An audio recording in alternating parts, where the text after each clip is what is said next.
Hello, my name's Rohan. I'm a junior in high school right now in the Bay Area. So I want to talk a little bit about my time in VOSAP in high school and how that kind of inspired me to pursue what I'm pursuing right now. So I started out at VOSAP in my freshman year of high school. And then, in my sophomore year, I transitioned to be a coordinator of the program. But as a freshman, I was, mainly focused on rating buildings for accessibility. That's what I really focused on. It was a pretty standard task that VOSAP kind of outlined for me. But I was keen on doing that because, I felt it actually made a difference. So, I would do so wherever I went. If I was on vacation or, I just had some time to spare, I would go out, take a picture of like a bank, restaurant, whatever, and I would upload that to the database. And I did that for hundreds of buildings all over the world, right? And, eventually I was able to earn the Gold Presidential Volunteering Service Award. But I think that as a volunteer in VOSAP, earning that gold PVSA shouldn't be like the end goal. I think the goal should be, finding your own path and kind of trying your best to create change along the way as a volunteer in VOSAP.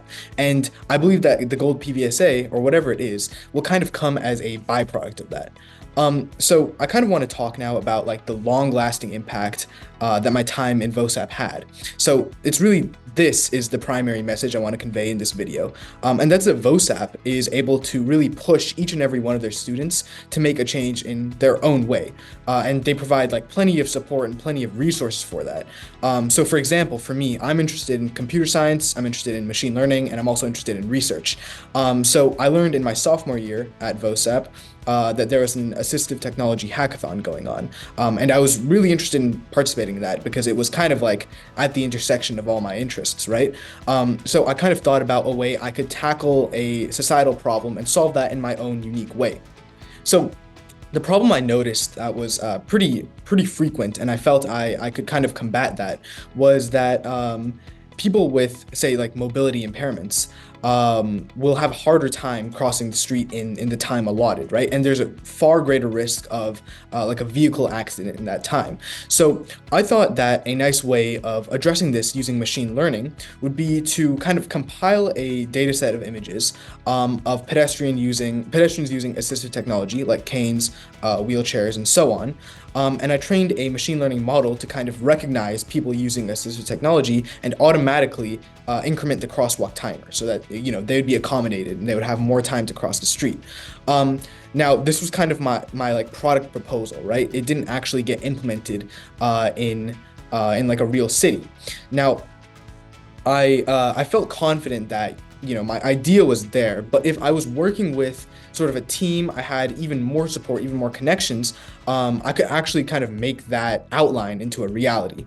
So kind of going off of the problem I wanted to solve here, I reached out to a lab at Carnegie Mellon University because I noticed that they were kind of focused on a very, very similar problem, just going about it in a different way. I kind of reached out to a professor at one of the labs asking, if I could intern here, kind of get a feel for what was going on, and maybe contribute to the project. And they said yes. So right now, what I'm working on is an app called PedPal. So what it does is it can be used by anyone. It takes into account the user's walking speed and also what specific assistive technology they're using, right? And it can basically dynamically communicate with any intersection or stoplight or whatever, and automatically increase the time for pedestrians if it feels they need a little more time. Like for example, if the user is using a wheelchair, maybe they cross a little bit slower than a regular pedestrian would, and the crosswalk timer isn't really enough for them, PedPal can kind of understand that and communicate that with the traffic system to give them extra time to cross the street. So it also has like features like voiceover tools to communicate with people who have a hard time seeing, and also like tactile sensors to communicate with people who have a harder time hearing. So pedestrians can kind of like signal, okay, I want to cross this street, and PedPal can kind of accommodate them.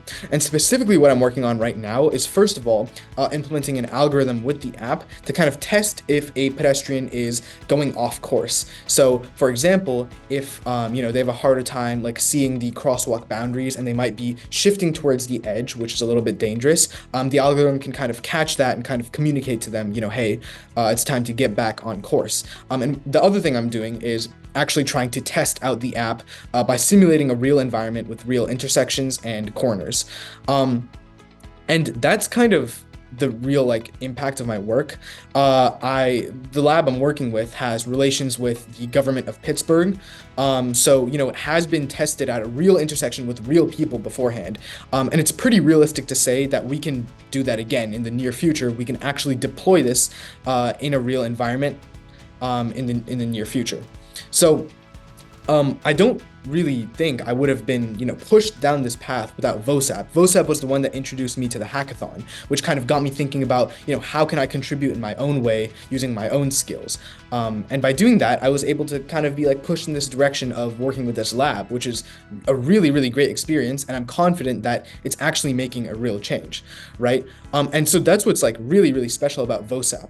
I talked to other VOSAP Ignite members, and my path that I just shared is just one kind of way you can take it. But I talked to people who are like interested in writing, who would often contribute to the monthly newsletter, or people who are interested in research and they would conduct research studies, or people who are very interested in debate and they would like set up national debates on a disability related topic. And there's so much more, so many different varied interests. So I think it's all about really finding like your niche interest and kind of capitalizing on that to a really, really great degree. And if you do that, I think you can kind of create change in your own unique way.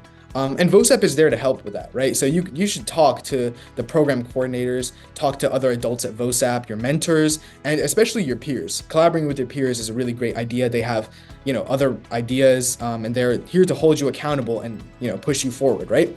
So, in that regard, I'd really like to thank everyone at VOSAP. Both Mr. Pranav Desai and all the volunteers I worked with. So I will continue kind of focusing on my own efforts and furthering them. And I hope I was able to encourage some of you to do the same.